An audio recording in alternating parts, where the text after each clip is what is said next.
Hello student, easy to learn में मैं आपका स्वागत करता हूं। आज की वीडियो में हम डिस्कस करेंगे +2 accountancy volume number 2 accounting for companies और chapter number first accounting for share capital. जो टॉपिक है जिसके बारे में हम डिस्कस करेंगे वो है अंश पूंजी यानी कि शेयर कैपिटल। तो प्रत्येक कंपनी को अपने कार्यों के लिए बड़ी मात्रा में पूंजी की आवश्यकता होती है। कंपनी यह पूंजी अंशों के निर्गमन से एकत्रित करती है, अतः अंशों के निर्गमन से प्राप्त राशि को अंश पूंजी कहा जाता है। इंग्लिश में इसकी एक्सप्लेनेशन है, every company requires a large amount of capital to carry out its operations.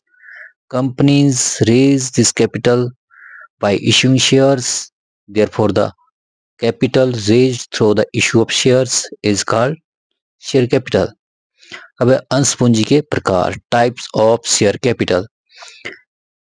Types of share capital अंश पूंजी के प्रकार ये 3 प्रकार की होती है। सबसे पहली है अधिकृत पूंजी, दूसरी है आपकी निर्गमित पूंजी, तीसरी है आपकी प्रार्थित पूंजी। जो थर्ड टाइप्स है प्रार्थित पूंजी। Authorised capital, issued capital and subscribed capital. Subscribed capital को यानी कि प्रार्थित पूंजी को 2 भागों में बांटा जाता है, प्रार्थित एवं पूर्ण चुकता पूंजी, subscribed and fully paid up capital. Second है प्रार्थित एवं पूर्ण चुकता नहीं, subscribed but not fully paid up capital. जो इसका फर्स्ट टाइप है अधिकृत पूंजी यानी कि ऑथराइज्ड कैपिटल, इसे पंजीकृत पूंजी या रजिस्टर्ड कैपिटल तथा नाममात्र पूंजी या नॉमिनल कैपिटल भी कहते हैं। यह कंपनी की अधिकतम पूंजी राशि होती है जिसे एक कंपनी अपने संपूर्ण जीवन काल में निर्गमित कर सकती है। इस पूंजी का उल्लेख पार्षद सीमा नियम के पूंजी वाक्य यानी कि कैपिटल क्लॉज में भी होता है। कंपनी अधिनियम 2013 की धारा 2(8) के अनुसार अधिकृत पूंजी से अभिप्राय उस पूंजी से है जिसे कंपनी के पार्षद सीमा नियम में कंपनी की अधिकतम पूंजी राशि के रूप में अधिकृत किया जाता है। उदाहरण के लिए, जैसे कि कंपनी की पूंजी 50 लाख रुपए है तो 10 रुपए प्रति अंश के 5 लाख समतांशों में यह विभाजित है। इसे कंपनी की अधिकृत पूंजी यानी कि ऑथराइज्ड कैपिटल कहा जाएगा। इंग्लिश में इसको एक्सप्लेन कर लेते हैं। Authorised capital, it is also called registered capital and nominal capital. It is the maximum amount of the capital that a company can issue during its lifetime. This capital is prescribed or specified in the capital clause of the Memorandum of Association. According to Section 2, Subsection 8 of the Companies Act 2013, authorized capital means such a capital as authorized by the Memorandum of a company to be the maximum amount of the share capital of the company. Example, suppose a company has a capital of 50 lakh rupees divided into 5 lakh equity shares of 10 each. This is called the authorized capital of the company. अब next है निर्गमित पूंजी यानी कि issued capital. Issued capital यानी कि निर्गमित पूंजी, अधिकृत पूंजी का वह भाग जिसे कंपनी जनता द्वारा क्रय किए जाने के लिए प्रस्तावित करती है उसे निर्गमित पूंजी कहा जाता है। निर्गमित पूंजी अधिकृत पूंजी से कभी अधिक नहीं हो सकती। निर्गमित पूंजी को स्थिति विवरण यानी कि बैलेंस शीट में अधिकृत पूंजी के बाद दिखाया जाता है या लिखा जाता है। उदाहरण के लिए, यदि कंपनी अपने 5 लाख यानी कि 5 लाख अंशों में से केवल 2 लाख अंशों के लिए जनता को आमंत्रित करती है तो निर्गमित पूंजी 2 लाख रुपीस होगी, 20 लाख रुपीस होगी सॉरी। तो 2 lakh share at the rate of 10 each, जो कि 2 लाख शेयर 10 रुपए का एक शेयर है उससे विभाजित होगी, इज इक्वल टू 2 लाख यानी कि 2 लाख मल्टीप्लाई बाई 10, 2 लाख गुणा 10। अब अधिकृत पूंजी, अधिकृत पूंजी ऑथराइज्ड कैपिटल का वह भाग है जो इशू नहीं किया जाता है यानी कि जारी नहीं किया जाता है और उसे अनिर्गमित यानी कि अनइश्यूड कैपिटल भी कहते हैं। कंपनी अधिनियम 2013 की धारा 250 के अनुसार या 2013 की धारा 2 उपधारा 50 के अनुसार निर्गमित पूंजी से अभिप्राय उस पूंजी से है जिसे कंपनी समय समय पर अभिदान या सब्सक्रिप्शन के लिए निर्गमित करती है। इंग्लिश में इश्यूड कैपिटल को एक्सप्लेन करते हैं। The part of the subscribed capital which the company offers to the public for purchase is called issued capital. Issued capital can never be more than the authorized capital. Issued capital is written after authorized capital in the balance sheet. For example, if the company invites public for only 2 lakh shares out of its 5 lakh shares, then the issued capital of the company will be 20 lakhs. That is 2 lakh share multiplied by 10 each at the rate of 10 each is equal to 2 lakh multiplied by 10. 20 lakh is the part of authorized capital which is not issued is called unissued capital. According to section 2 subsection 50 of the Companies Act 2013, issued capital means the capital which a company issued for subscription from time to time. Next है third प्रार्थित पूंजी यानी कि subscribed capital. जो तीसरी प्रकार की जो पूंजी है, निर्गमित पूंजी का वह भाग जिसे लेने के लिए वास्तव में जनता से आवेदन प्राप्त हो जाते हैं। यहाँ पर प्रार्थित पूंजी तीन परिस्थितियां होती हैं। पहली परिस्थिति होगी सामान्य अभिदान यानी कि फुल सब्सक्रिप्शन। सेकंड जो परिस्थिति होगी अभिदान बी अभिदान अधि अभिदान ओवर सब्सक्रिप्शन। जो थर्ड स्थिति हो सकती है अल्प अभिदान या अंडर सब्सक्रिप्शन। तो 3 तरह की स्थितियां full subscription, over subscription and under subscription. सामान्य अभिदान, अधि अभिदान और अल्प अभिदान। कंपनी अधिनियम 2013 की धारा 2 उपधारा 86 के अनुसार निर्गमित अंशों का वह भाग जिसके लिए जनता से आवेदन प्राप्त हो जाते हैं उसे प्रार्थित पूंजी कहा जाता है। प्रार्थित पूंजी को कंपनी की स्थिति विवरण यानी कि बैलेंस शीट में 2 शीर्षकों में दिखाया जाता है। पहला शीर्षक है ए प्रार्थित एवं पूर्ण चुकता पूंजी subscribed and fully paid up. Second है प्रार्थित यानी बी प्रार्थित परंतु पूर्ण चुकता नहीं subscribed but not fully paid up capital. English में सब्सक्राइब्ड कैपिटल को डिस्कस करते हैं। That the portion of the issued capital for which applications are actually received from the public. There are 3 types: full subscription, A, B situation हो सकती है over subscription, जो third situation है under subscription. According to section 2 subsection 86 of the Companies Act 2013, that the portion of the issued share for which applications have been received from the public is called subscribed capital. The subscribed capital is shown in the company's balance sheets under 2 heads: A, subscribed and fully paid up capital, B, subscribed but not fully paid up capital. ये जो situation है प्रार्थित एवं पूर्ण चुकता पूंजी यानी कि subscribed and fully paid up capital, जब कंपनी द्वारा अपने अंशों का पूर्ण अंकित मूल्य यानी कि फेस वैल्यू और अंशधारी उसे चुका या पेड भी कर देते हैं तो इसे प्रार्थित एवं पूर्ण चुकता अंश पूंजी यानी कि subscribed and fully paid up capital कहते हैं। उदाहरण के लिए एक कंपनी ने 10 रुपए वाले 20,000 इक्विटी शेयर निर्गमित किए। इन अंशों पर 10 रुपए प्रति अंश प्राप्त भी हो गए तो यह प्रार्थित एवं पूर्ण चुकता पूंजी होगी। When the company subscribes to its shares at the full face value and the shareholder also paid, it is called subscribed and fully paid up capital.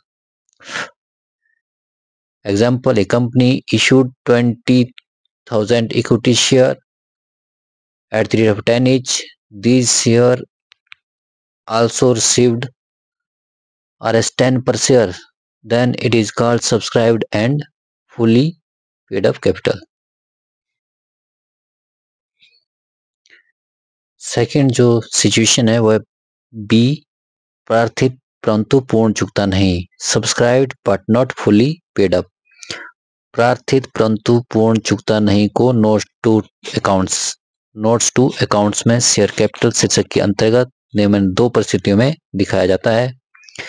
जब कंपनी ने, पहली परिस्थिति है जब कंपनी ने प्रार्थित पूंजी की पूरी राशि की मांग तो कर दी है, परंतु कुछ अंशधारियों ने अपने अंशों पर पूरी राशि का भुगतान नहीं किया है। सेकंड सिचुएशन है जब कंपनी ने अभी अपने प्रार्थित अंशों पर पूरा अंकित मूल्य नहीं मांगा है। Subscribed but not fully paid up as shown in notes to accounts under the heads share capital in the following two circumstances. First, when the company has called in the full amount of face value of subscribed capital, but some shareholder have not paid some part of the face value of shares. Second है when a company has not called up the full amount of the shares subscribed. Next है आरक्षित पूंजी अथवा संचित पूंजी या English में बोला जाएगा रिजर्व कैपिटल। आरक्षित संचित पूंजी अथवा न मांगी गई पूंजी का वह भाग है, यानी कि अनकॉल्ड कैपिटल का वह भाग है जिसे कंपनी समापन की दशा में या कंपनी द्वारा समापन की दशा में मांगा जाता है। कंपनी अधिनियम 2013 की धारा 65 के अनुसार एक सीमित दायित्व वाली कंपनी एक प्रस्ताव पास करके यह निश्चित करती है कि न मांगी गई पूंजी यानी कि अनकॉल्ड कैपिटल के किसी निश्चित भाग को कंपनी के समापन को छोड़कर किसी भी दशा में नहीं मांगा जाएगा। संचित पूंजी कंपनी के समापन पर लेनदारों यानी क्रेडिटर्स के लिए क्या होती है, गारंटी होती है। इंग्लिश में एक्सप्लेन करते हैं reserve capital that the part of the uncalled capital which is reserved और it is demanded in case of winding up of the company. According to Section 65 of the Companies Act 2013, a limited liabilities company, by passing a resolution, confirms that a specified portion of this uncalled capital shall not be called up except in the event of the winding up of the company. Next है याचित पूंजी यानी कि called up capital. अंशों के आवंटन के पश्चात company के संचालक यानी कि डायरेक्टर्स अंशधारियों से विभिन्न किस्तों में रुपयों की मांग कर सकते हैं। प्रार्थित पूंजी का वह भाग जो आवंटित अंशों पर विभिन्न याचनाओं यानी कि कॉल्स द्वारा अंशधारियों से मांगा जाता है उसे याचित पूंजी यानी कि कॉल्ड अप कैपिटल कहते हैं। कंपनी अधिनियम 2013 की धारा 2 उपधारा 15 के अनुसार याचित पूंजी प्रार्थित पूंजी यानी कि सब्सक्राइब्ड कैपिटल के उस भाग को कहते हैं जिसके भुगतान हेतु मांग की गई है। उदाहरण के लिए यदि 10 रुपए वाले 20,000 अंशों पर संचालक प्रति अंश 8 रुपए की मांग करते हैं तो याचित पूंजी होगी 20,000 शेयर गुणा प्रत्येक 8 each इज इक्वल टू 1,60,000 होगी। After allotment of share, the company's director can demand money from the shareholders in various installments. The portion of the called up capital that is demanded from the shareholder through various calls on the share subscribed is called up capital. According to Section 2, subsection 15 of the Companies Act 2013, called up capital means that part of the subscribed capital which is demanded for payment. Example, if directors calls for Rs 8 per share on 20,000 share of 10 each, then the called up capital will be 20,000 shares multiplied by 10 multiplied by 8 each is equal to 1,60,000 rupees. Next है चुकता पूंजी, paid up capital. चुकता अंश पूंजी या चित पूंजी यानी कि कर्ड अप कैपिटल का वह भाग होता है जो अंशधारियों से कंपनी को प्राप्त हो जाता है। कंपनी अधिनियम 2013 की धारा 2 धारा 64 के अनुसार चुकता अंश पूंजी वह राशि होती है जो कंपनी को प्राप्त हो गई हो। Paid up share capital is that the portion of the called up capital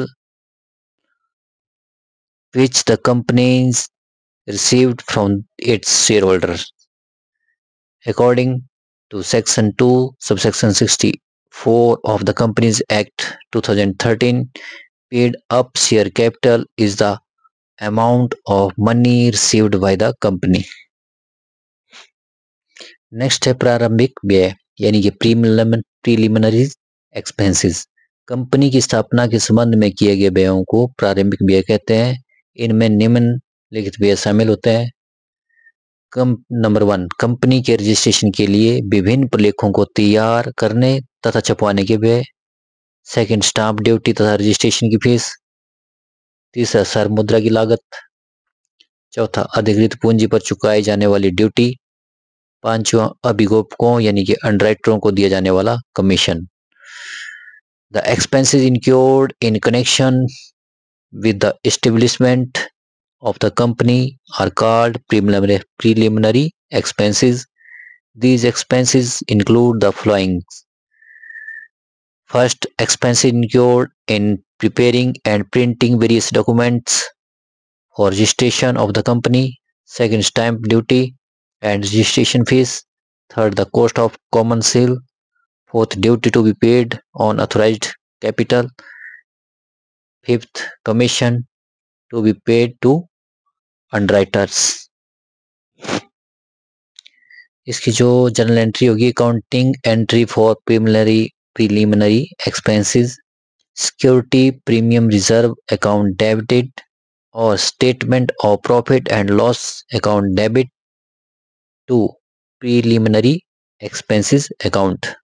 being preliminary expenses written off, इसकी नरेशन रहेगी। प्रारंभिक व्ययों को सर्वप्रथम सिक्योरिटीज प्रीमियम रिजर्व अकाउंट में राइट ऑफ या रिटर्न ऑफ किया जाना चाहिए, अपलिखित किया जाना चाहिए।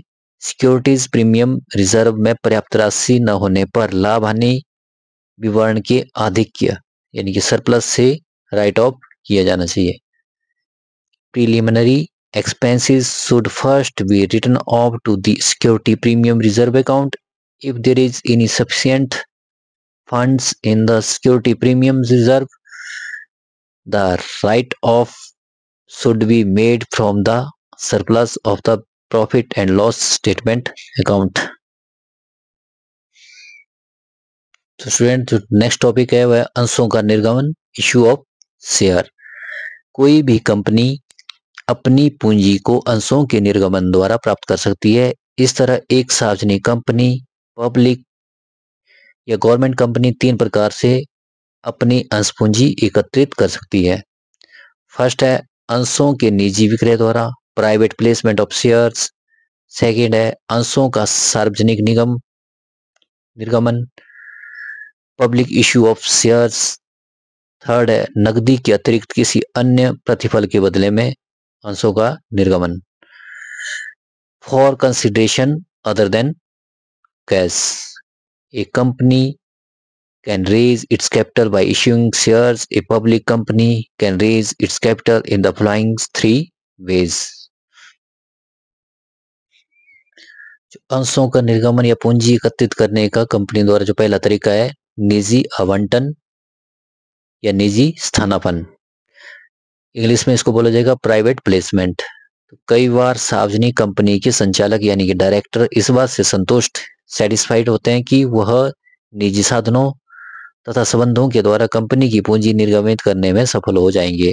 ऐसी स्थिति में कंपनी अंश पूंजी को धन लगाने के लिए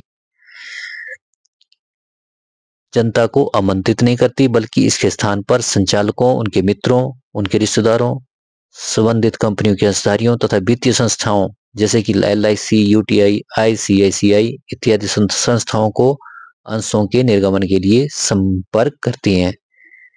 यह विधि अन्य विधियों से कम खर्चीली है। इस विधि में प्रविवरण यानी कि प्रोस्पेक्टस जारी करने की आवश्यकता नहीं होती है, बल्कि इसके स्थान पर स्थानापन्न प्रविवरण, जिसको कि स्टेटमेंट इन लिeu ऑफ प्रोस्पेक्टस भी कहा जाता है, जारी किया जाता है।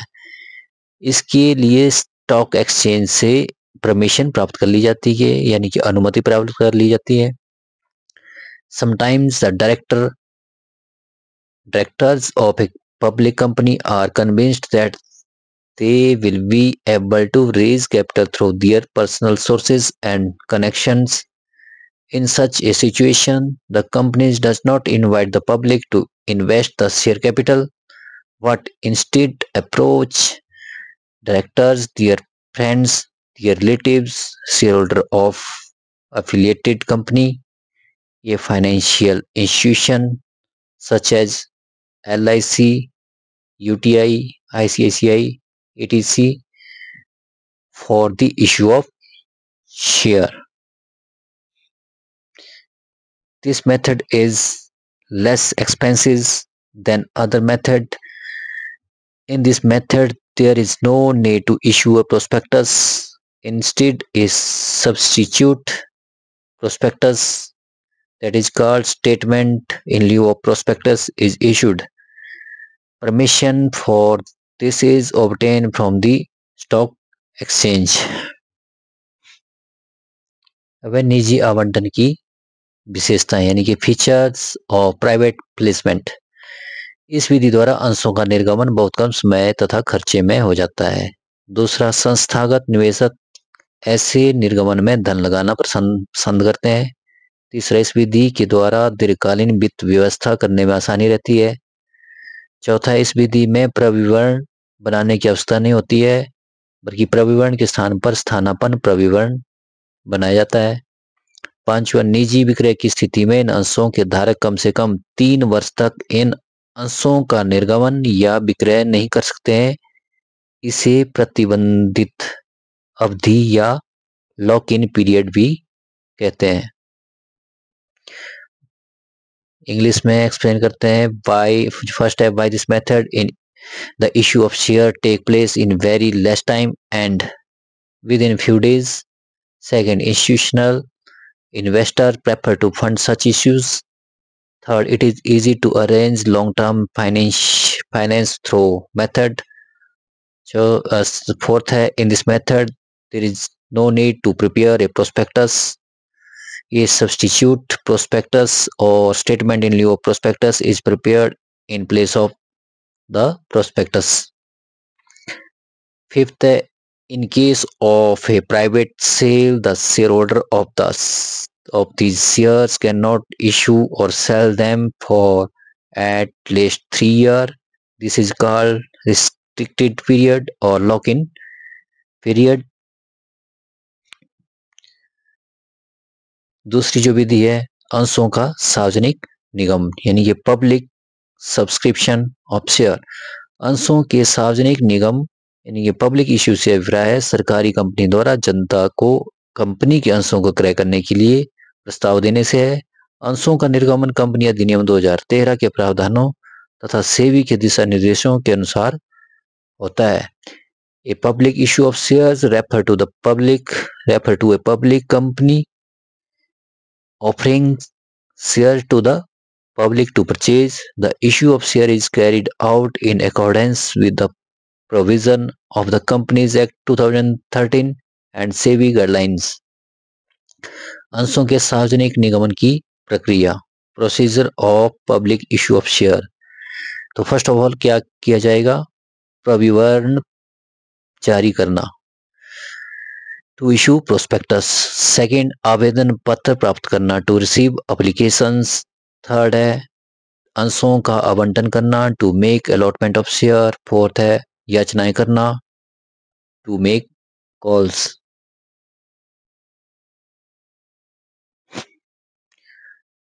तो जो पहला प्रोसीजर है प्रविवरण जारी करना, टू इशू प्रोस्पेक्टस, जनता को कंपनी के बारे में जानकारी देने के लिए तथा कंपनी के अंशों को क्रय करने के लिए निमंत्रण देने के उद्देश्य से प्रविवरण यानी कि प्रोस्पेक्टस जारी करती है ताकि कंपनी आवश्यक पूंजी एकत्रित कर सके। जनता को आकर्षित करने के उद्देश्य से प्रविवरण यानी कि प्रोस्पेक्टस में कंपनी की व्यवसाय की लाभप्रदता का वर्णन करना होता है। A prospectus is issued to inform the public about the company and to invite them to buy shares of the company so that the company can raise the necessary capital. In order to attract the public, the prospectus describe the profitability of the company's business. Second, आवेदन पत्र प्राप्त करना। जो second step है इसका, आवेदन पत्र प्राप्त करना, टू रिसीव एप्लीकेशन। प्रविवरण को पढ़ने के बाद जनता निर्धारित आवेदन पत्रों को आवेदन की राशि के साथ कंपनी के पास भेजना शुरू कर देती है। सेबी के नए निर्देशों के अनुसार आवेदन राशि यानी कि एप्लीकेशन मनी अंशों के निर्गमन मूल्य के 25% से कम नहीं होनी चाहिए। कोई भी आवेदन यानी कि एप्लीकेशन 10 रुपए वाले 200 अंशों से कम नहीं होगा। आवेदन पर प्राप्त राशि किसी अनुसूचित बैंक में जमा कराना अनिवार्य होता है। इंग्लिश में इसको एक्सप्लेन करते हैं। After reading the prospectus the public begins submitting the prescribed application form along with the application amount to the company.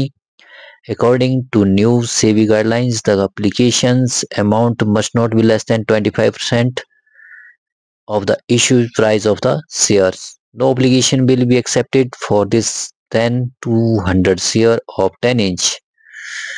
It is mandatory to deposit the amount received on application in a scheduled bank. तीसरा जो step है अंशों का आवंटन, ये to make allotment of shares.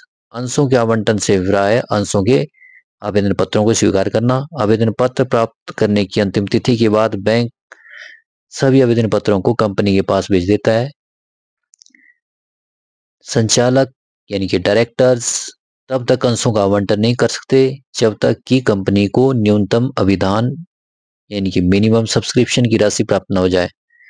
Allotment of shares means accepting application for shares after the application deadline last date, जिसको कि last date बोला जाता है।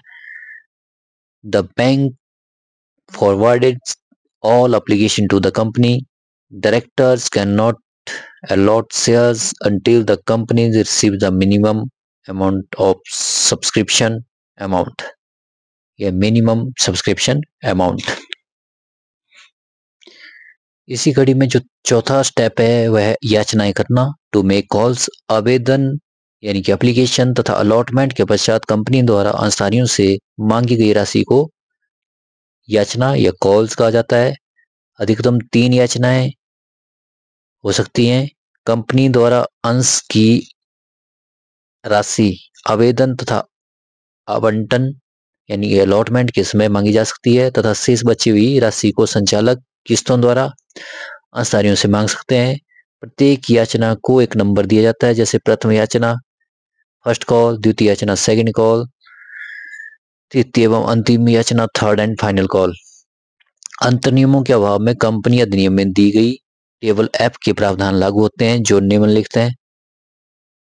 फर्स्ट, यदि निर्गमन 250 करोड़ यानी कि 250 करोड़ तक का है तो कंपनी अंशों की पूरी राशि आवेदन के समय मांग सकती है, और यदि निर्गमन 250 करोड़ से अधिक का है तो कंपनी आवेदन तथा आवंटन तथा याचना के समय पर मांगी गई राशि अंकित मूल्य के 25% से अधिक नहीं होनी चाहिए।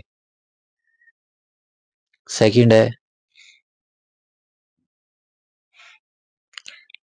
दूसरा, यदि निर्गमन 500 करोड़ से कम का है तो अंश की पूरी राशि आवंटन की तिथि से 12 महीनों के भीतर मंगवा ली जानी चाहिए, और यदि निर्गमन 500 करोड़ से अधिक का है तो याचना कभी भी मांगी जा सकती है। तीसरा है, प्रत्येक याचना के भीतर कम से कम 1 महीने का समय होना चाहिए। चौथा, अंशधारी को याचना चुकाने के लिए कम से कम 14 दिन का नोटिस देना चाहिए। इंग्लिश में इसको एक्सप्लेन करते हैं। The amount demanded by the company from the share holder after the application and allotment is called calls There can be maximum 3 calls. The company may demand the amount of share at the time of application and allotment, and the director may demand the remaining amount from the shareholder in installment. Each call is numbered, such as first call, second call, and third and final call. In the absence of articles, companies follow table F as follow. First है if the issues is up to 250 crore, the company may call the entire amount at the time of application. If the issue is more than 250 crore, the company may call at the time of application, allotment and calls, and it should not be less than 20%, 25% of face value of the share. Second, if the issue is less than 500 crore, the entire amount of shares should be called within 12 months from the date of allotment. And if issue is more than 500 crore, the amount can be called any time. Third, there should be a minimum period of 1 month within each call. Fourth, the shareholder should be given at least 14 days notice to pay the call. Next student, न्यूनतम अविधान यानी कि minimum subscription. तो न्यूनतम अविधान से अभिप्राय उस राशि से लिया जाता है जो आवेदन पत्रों यानी कि एप्लीकेशंस के साथ कंपनी के पास अवश्य ही पहुंच जानी चाहिए। कंपनी अधिनियम 2013 की धारा 39 उपधारा 1 के अनुसार कोई भी कंपनी जनता को अपनी प्रतिभूतियों यानी कि अंश, ऋण पत्र, बॉन्ड्स आदि का आवंटन तब तक नहीं कर सकती जब तक कि प्रविवरण यानी कि प्रोस्पेक्टस में लिखी गई न्यूनतम राशि प्राप्त न हो जाए।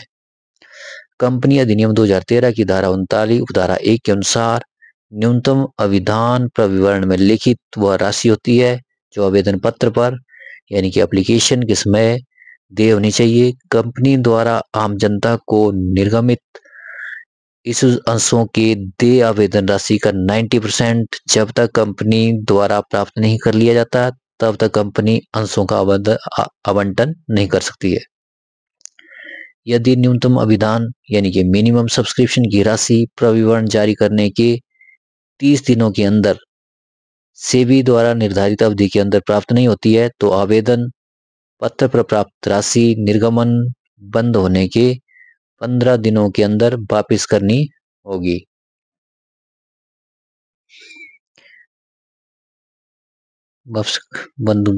अंदर वापस करनी होगी। यदि कंपनी 15 दिनों के अंदर उक्त राशि वापस नहीं करती है तो देरी के लिए 15% वार्षिक ब्याज सहित राशि के भुगतान के लिए कंपनी उत्तरदायी होगी। The minimum subscription refer to the amount that must reach the company along with the applications. According to Section 39, subsection 1 of the Companies Act 2013, no company shall allotments its securities, that is share, debenture and bond, etc. to the public unless the minimum subscription amount specified in the prospectus is received. As per Section 39, subsection 1 of the Companies Act 2013, minimum subscription is the amount specified in the prospectus which must be paid at the time of applications. A company cannot allot share to the public unless it has received 90% of the application money payable for the issue of shares. If the minimum subscription amount is not received within the period specified by the SEBI, that is 30 days from the date of issue of prospectus, the amount received against the application will have to be refunded within 15 days from the date of closure of issue. If the company does not return the said amount within 15 days, then the companies will be liable to pay the amount along with 15% annual interest for the delay. Next है पूंजीगत संचय यानी कि capital reserve. पूंजीगत संचय वह संचय होते हैं जो पूंजीगत लाभों यानी कि कैपिटल प्रॉफिट्स में से बनाए जाते हैं। पूंजीगत लाभ ऐसे लाभों को कहते हैं जो कंपनी द्वारा अपनी सामान्य व्यावसायिक क्रियाओं से अर्जित नहीं किए जाते हैं। अतः पूंजीगत संचयों को कंपनी अपने अंशधारियों में लाभांश यानी कि डिविडेंड्स वितरण के लिए प्रयोग नहीं कर सकती। Capital reserves are those reserves which are created out of capital profits. Capital profit are profits that are not earned by a company through its normal business activities. Therefore, capital reserves cannot be used by a company to distribute dividends to its shareholder. पूंजीगत संचय निम्न पूंजीगत लाभों में से बनाया जाता है। Capital reserves are created out of capital profit. First है स्थायी संपत्ति की बेचने पर लाभ, profit on sale of fixed assets. Second है स्थायी संपत्तियों के पुनर्मूल्यांकन पर लाभ, profit on revaluation of fixed assets. Third है अंशों एवं ऋण पत्रों के निर्गमन से प्राप्त प्रीमियम की राशि, premium received on issue of securities. Fourth है ऋण पत्रों के शोधन पर लाभ, profit on redemption of debenture. Fifth है समावेलन से पूर्व का लाभ, प्रॉफिट पीरियर टू इनकॉर्पोरेशन।